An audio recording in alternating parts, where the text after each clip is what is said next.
with 22 votes in the affirmative and 10 votes in the negative, with 0 abstention. The chair set aside the first impeachment complaint, De Castro et al. Impeachment complaint on the ground of violation of 1-year prohibition period. So ruled.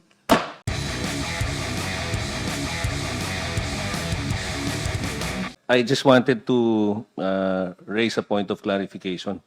With due respect to our colleagues, may we see clarification lang po on the propriety of the proceeding with sponsorship speeches by the representatives who filed the impeachment complaints in light of the Supreme Court's final and executory ruling declaring the Feb 5, 2025 articles of impeachment unconstitutional for violating the 1-year bar under Article 11, Section 3, Paragraph 5 of the Constitution.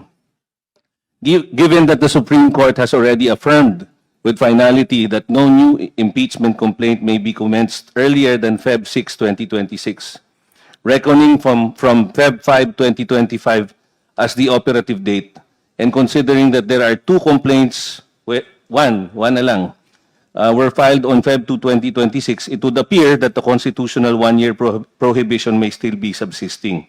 So in this regard, Madam Chair, may this committee first determine whether the complaints presently under consideration were filed in accordance with the Constitution timeline as affirmed by the Supreme Court. Thank you, Madam Chair. Honorable Nasal, the committee notes your manifestation, but it is believed that the discussion as to whether or not it was filed within 1 year, beyond the 1-year prohibition period, should be part of our determination of sufficiency in form, because that constitutes the timeliness of filing the impeachment complaint. Nonetheless, your manifestation is duly noted. We will come to that, Honorable Nasal. Thank you, Madam Chair.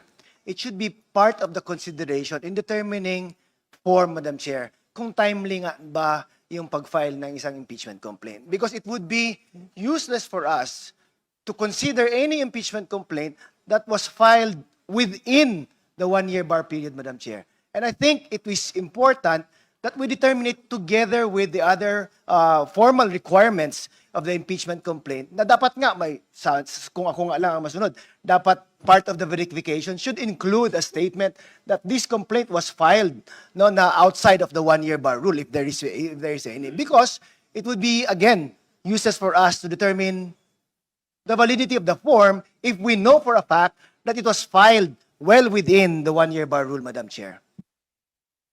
Madam Chair, All right? The Honorable Tino? Madam Chair, if I may, the Constitution itself says, with respect to this 1-year bar, that no impeachment proceedings shall be initiated against the same official more than once within a period of 1 year. So it speaks of initiation of impeachment proceedings within 1 year being barred. No? Proceedings. Hindi po sinabing filing of complaint. And it is very clear in our own rules and in jurisprudence that an impeachment proceeding is initiated not by the filing of a complaint, but by referral of plenary of the complaints to the Committee on Justice. Hindi po ba malinaw yon, Madam Chair? So, kaya po, tingin ko, bakit po ginagawang issue ang hindi naman issue? The Constitution, yan po ang pinakamataas, no? Nagsasabi, ang barred for 1 year is the initiation of an impeachment proceeding, not the filing of a complaint. The filing of a complaint does not initiate a proceeding, Madam Chair. So, Madam Chair, please enlighten this representative kasi nga, lumalagpas po tayo sa konstitusyon, no? Sa nais niyong pag-include ng timeliness of filing. Wala naman pong ganong rules, Madam Chair. The Honorable Flores is recognized. Thank you, Madam Chair. Madam Chair, the Supreme Court in its decision noong July 25 to 2025 clearly said, no, that no new impeachment complaints, if any, may only be commenced no earlier than February 6 of 2026. That was clearly stated by the decision of the Supreme Court in July 2025. And while it may not have been stated, as correctly pointed out again by Congressman Tino, na ito lang yung sinabi ng Constitution natin, but in interpreting that provision of the Constitution, the Supreme Court came out with this decision that no new complaints may be commenced no earlier than February 6 of 2026. And it is silent on this point on its resolution of the motion for reconsideration noong January 2026 po, Madam Chair. Madam The Chair. Honorable Ridon, Madam Chair. and then the Honorable Chua, and then the Honorable Patiernos, and then the Honorable Suntay. Well, Honorable Ridon And then first. Madam Chair. Well, before proceeding further, Madam Chair, I think what the endorsers wanted to do is to reframe the matter, no? That we should not discuss it as part of sufficiency in form. But, and if this is not the situation that they want to find themselves in, I think we have to discuss it as a threshold question. And whether or not their filing is actually barred based on the Supreme Court decision and all other relevant constitutional provisions and rules of impeachment proceedings, no? So is that the pleasure of the endorsers, Madam Chair? To May determine this as we a- request the Honorable Tino to confirm whether your concern is only to consider the compliance to one-year bar rule as a preliminary matter instead of including that in the determination of sufficiency in form?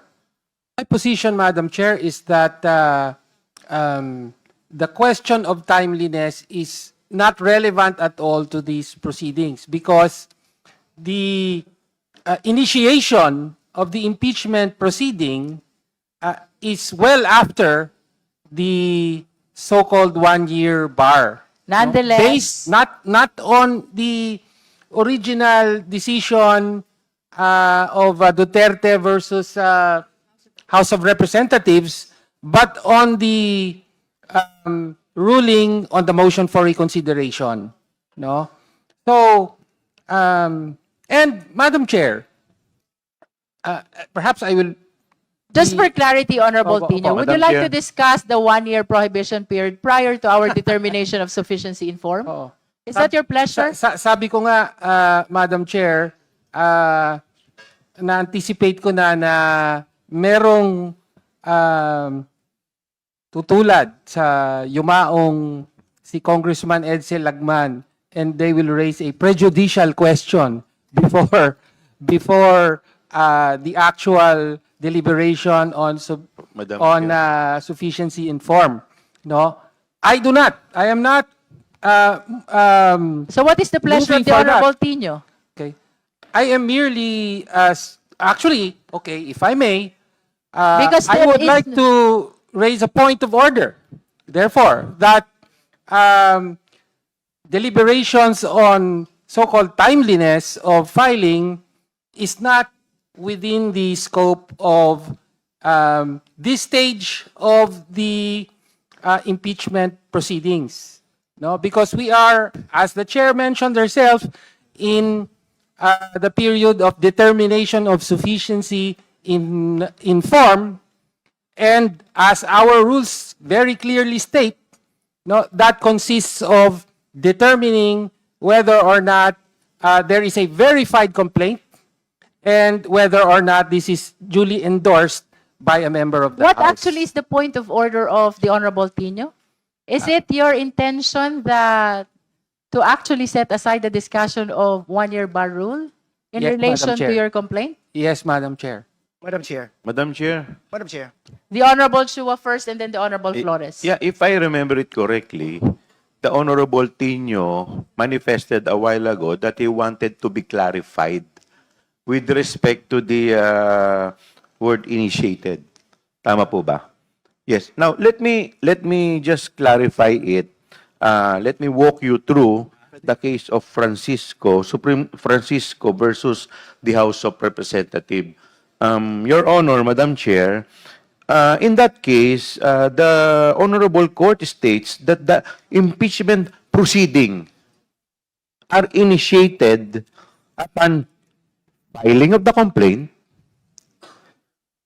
and or resolution and its referral to the committee. Therefore, there are two acts that should be followed. First, the filing of the complaint. That's why the filing of the complaint is also necessary because that will determine the 1-year bar rule. That is included in the determination of the 1-year bar rule. Now, as already manifested a while ago, already expounded or explained by the Honorable Vice Chair Flores, that in the first decision of the Supreme Court, it stated expressly that no impeachment complaint should be filed earlier than February 6. And in the second decision, there is no such express statement from the Supreme Court. There is this so-called statutory construction between two conflicting laws, one express and the other one implied. The express should follow. Now, having said that, Your Honor, I believe that it is mandatory and it is necessary that we should first determine if this is filed within the 1-year bar rule. Why? Otherwise, this will all be inutile, useless, if eventually this will again be used in the court to question the legality and constitutionality of this first impeachment complaint. Thank you, Madam Madam Chair. Chair. Chua, is it Madam your Chair. intention Madam to Object. hear the discussion on 1-year compliance prior to the determination of sufficiency in form? Yes, Madam Would Chair. you like to raise a motion to that effect? Yes, I would like to move that we discuss the 1-year bar rule prior to the determination of form and substance, Madam There is a Chair. motion to discuss compliance to 1-year prohibition period before we proceed to the determination of sufficiency in substance. Do I hear a second? Is there any objection? Hearing none, the motion is approved. Thank you, Madam Chair. Thank you, Madam Chair. Just a quick manifestation, Madam Chair. Hindi naman po tayo natatakot. We would just like to exercise circumspection. So lamang po natin mag-ingat. Less, ganun na naman po mangyayari. After what happened in the last impeachment complaint, baka mamaya, wala na naman po mangyari dito by sheer technicality. Now, having said that, Madam Chair, when we interpret the decision of the Supreme Court in Francisco, we should interpret it as a whole by including the filing. Hindi naman po sinabi dito na or eh. Ang sinasabi dito, filing and referral. So ibig sabihin po yun, one, hindi po natin po pwedeng i-consider yung isa nang wala po yung isa. So dapat po yan, pag kino-consider po ninyo, para po yung kambal. Lagi po yung magkasama. Yun lamang po, Madam Chair. Thank you po. Thank you. Madam Next Chair. is the Honorable Rodriguez. Thank you, Madam Chair. The Honorable Erice will be called after the Honorable Flores. Honorable Flores is number 6. But before we proceed, just for the guidance of everyone, the first impeachment complaint was filed on February 2. That is prior to the February 6 allowable date of filing as expressly pronounced in the decision of the Supreme Court dated July 25, 2025. The issue, therefore, which we are deliberating upon is whether or not the first impeachment complaint is in compliance with the 1-year prohibition period. The Honorable Rodriguez, you may proceed. Madam Chair, the four pertinent dates on the impeachment complaint in 2025 is first, February 2, the first impeachment complaint. December 2. Next, December 4. Next, December 19. Supreme Court decides February 6. However, Madam Chair, in that motion for reconsiderations which we have read, clearly that particular February 6 had been modified because a later decision like an MR will therefore be able to amend and repeal whatever has been stated if it's in conflict with the recent decision, and that is the motion for reconsideration.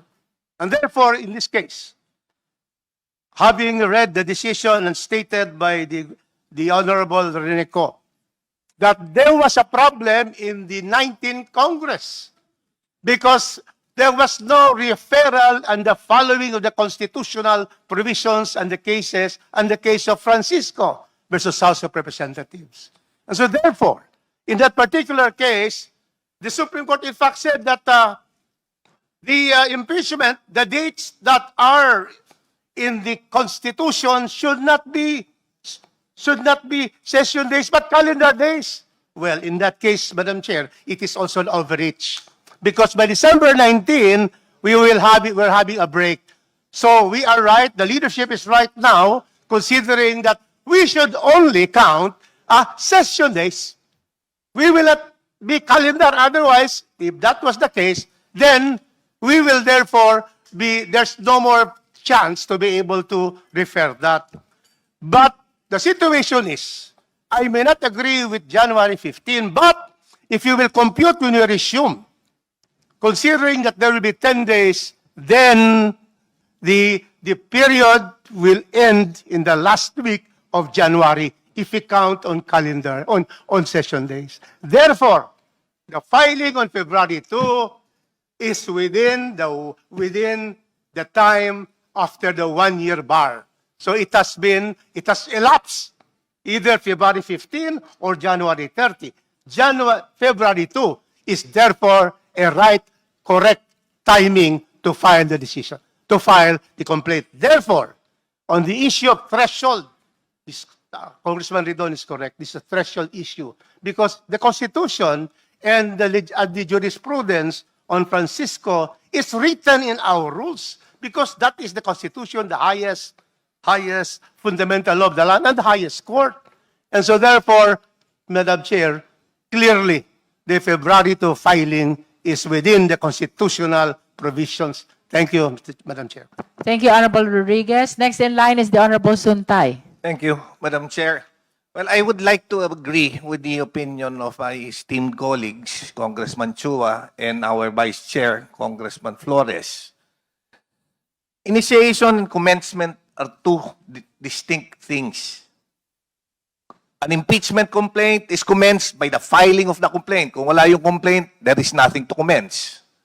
Under the ruling of Francisco, initiation is a two-step process.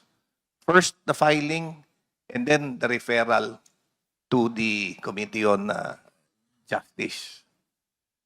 The 2025 decision was very clear. No impeachment proceeding may be commenced. Commenced yung ginamit na salita, hindi initiated. So, what is commenced? As I mentioned earlier, the filing of a complaint commences the impeachment proceeding.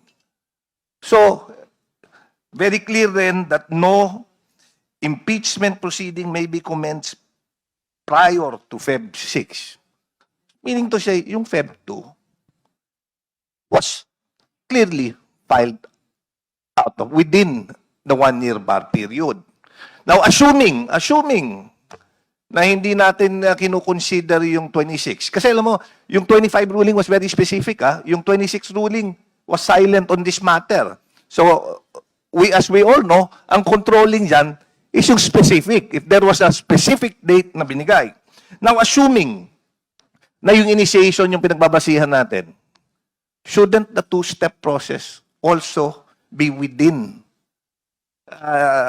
outside the 1-year period? Kasi ang mangyayari, para bang manananggal yan, yung initiation, yung filing ng complaint, pasok sa 1 year, pero yung referral, labas sa 1 year. So, ano yung magiging decision? I agree with Congressman Chua, hindi naman natin dinidiscount na maaaring sufficient in form, pero dapat pag-usapan kasi baka masayang. baka later on, itatakbo sa Supreme Court, at sasabihin na Supreme Court, barred yan eh. Then, everything that we're doing here would be for naught. Thank you, Madam Chair. Thank you, Honorable Suntay. Next is the Honorable Suwan. Madam Chair, I agree with the position of Congressman Bong Suntay because the Supreme Court in its decision on July 25, 2025 was very clear. It held that no new impeachment complaint against the respondent, if any, may be commenced. The word was commenced no earlier than February 6, 2026. The Supreme Court did not speak casually. It was construing Article 11, Section 3, subsection 5, which provides in unmistakable language, no impeachment proceedings shall be initiated against the same official more than once within a period of 1 year. So, if a complaint was filed on February 2, 2026, 4 days prior to February 6, 2026, then we must confront a fundamental question. Are we within the constitutional window? Because, Madam Chair, if we are not, then this committee risks proceeding without constitutional footing. Madam Chair, it is important to answer this question because the one-year bar was deliberately placed by the framers to prevent impeachment from becoming a weapon of constant political siege. In fact, it exists to protect the stability of governance regardless of who occupies the office. The one-year prohibition, therefore, is a constitutional shield, not a technical obstacle. Madam Chair, this is not about shielding any individual from accountability. It is about ensuring that when accountability is pursued, it is done within the exact bounds of the Constitution. Thank you, Honorable Suwan. Next is the Honorable Ridon. Madam Chair, I think we need to Is restate. your position? No, we have to restate what had been said by the Supreme Court in the resolution itself, in Duterte versus House of Representatives, and I will quote it. Fourth, complaints based on the first mode or Article 11, Section 3(2) is deemed to have been initiated for purposes of the one-year bar under Section 3(5) when A, it is referred to the Committee on Justice, B, it is properly verified and endorsed by a member of the House of Representatives, and it is not put in the order of business or referred to the proper committee within the constitutional periods, and C, it is properly verified and endorsed, or it has been properly referred to the proper committee but has not been acted upon its adjournment sine die. It needs to be stated, Madam Chair, that the first impeachment complaint against the Vice President was filed on 2 February 2026 and was just transmitted to the Office of the Speaker on Feb 5, 2026 without referral to the Committee on Justice yet.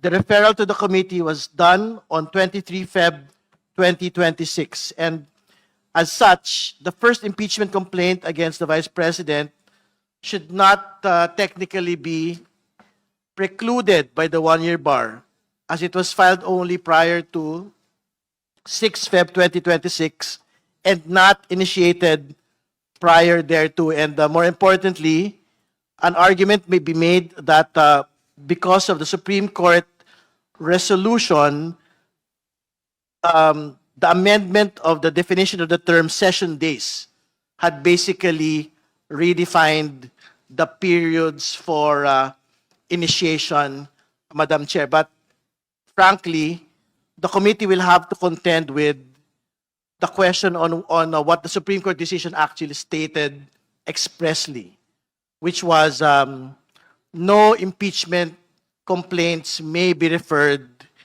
on Feb 6, 2026. Madam Chair. Thank you. Next is the Honorable Flores. Thank you, Madam Chair. Madam Chair, again, i-emphasize ko lang po ito, no? Na sa decision ng Supreme Court noong July of 2025, it mentioned the date 3 times. First, on the adjudicative rulings on page 6. Second, in the summary on page 94 of the decision. And third, in the dispositive portion on page 95 of the decision. So klaro po na sinabi nila na walang pwede makommense prior to February 6 of 2026, Madam Chair. So, while it may be implied because nga sa resolution is iba din yung computation nila sa session days, pero obvious naman po in rules of statutory construction na what is implied is cannot overturn what is expressed. So sabi na is what is expressed puts an end to what is implied. Or a person, object, or thing omitted must have been omitted intentionally. Kasi walang mention po ito sa resolution ng motion for reconsideration, Madam Chair. So with that, Madam Chair, I move that we set aside the first complaint because it was filed prior to the lapse of the 1-year bar rule, Madam Chair. I so move. I object. I object. Before we act on the motion and on your objection, Honorable Erice would like to manifest as well. Yes, Madam Chair. It's kind of tricky because in the Constitution, the initiation is a process when you file it and then the Speaker refer it to the Committee on Justice. That's the Constitution. Kailangan pong ma-refer sa Committee on Justice. Yan po yung initiation. At meron pong ruling ang Supreme Court na February 6. Maliwanag din po yun. Pero may nakikita po akong malaking problema. Sapagkat kung may 1-year bar rule at naniniwala tayo na February 6 ang 1-year bar ang dapat na sunding petsa, bakit tinanggap yung complaint ng Office of the Secretary General? At bakit ito ni-refer ng Speaker sa Committee on Justice? Ibig po bang sabihin, in the next few days, pwedeng mag-file ng complaint every day for the next 300 days? Tatanggapin pa rin ng Office of the Secretary General at i-refer pa rin ng Speaker sa Committee on Justice at ang Committee on Justice ang magde-decide whether the complaint is within the 1-year bar rule. Yan po yung tricky question na dapat siguro nating pag-isipan. Moving forward, we would like to recognize the Honorable Nasal. Madam Chair, kaya po kanina, for my earlier manifestation, kaya Yeah, po I sinasabi remember ko it's na- about the 1 year. Yeah, na sana po ma-resolve na nga. Even before magkaroon po ng question on Our perceived inconsistency of the original decision vis-a-vis the resolution is not for us to resolve really, but it is for the branch of the government which issued the same. The least we can do at this point in time is to be very cautious as we conduct this impeachment proceeding. Thank you, Madam Chair. The Honorable Degamo, Madam Chair, after. Madam Chair, you've said a lot already, Honorable Ko. After Honorable Degamo, we shall proceed to vote. that is correct po. I agree with the explanation of our fellow members of Congress. But there's also one reason I would like to add why I believe that we have to proceed with tackling the other issues or other complaints. It is because of the discrepancy too of the signature in the affidavit of the first complaint. If you are to look at the signature there, the one in the, how do you call this, affidavit is different from the passport that is being presented as an ID, no? Or a, so parang the more that I am resolved to vote against taking into consideration the first complaint. The manifestation of Madam. the Honorable Digamo is noted. Now we shall proceed to vote. Again, our parliamentary status, there is a pending motion to declare, to set aside the first impeachment complaint that is Castro et al. Impeachment complaint on the ground of violation of 1-year prohibition period. The same has been seconded, the same has been objected to as well, and we shall now proceed to divide the House. Those who are in favor of the motion, please raise your right hand.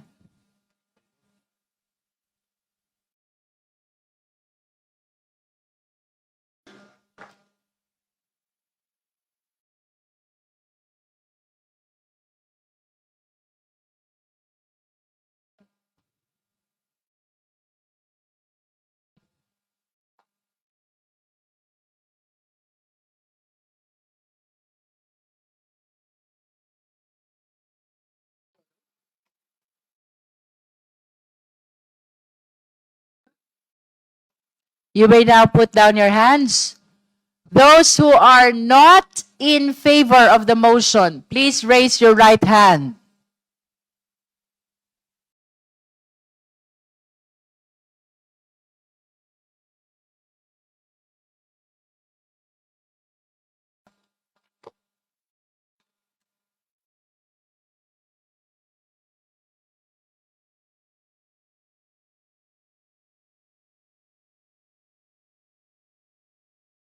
You may put down your hands. Last, those who abstain, please raise your right hand.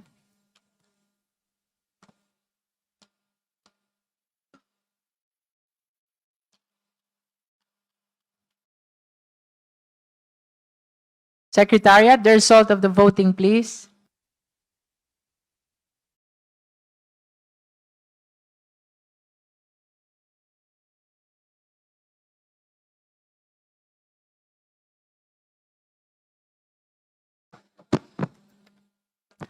With 22 votes in the affirmative and 10 votes in the negative, with 0 abstention, the chair set aside the first impeachment complaint, the Castro et al. Impeachment complaint on the ground of violation of 1-year prohibition period. So ruled.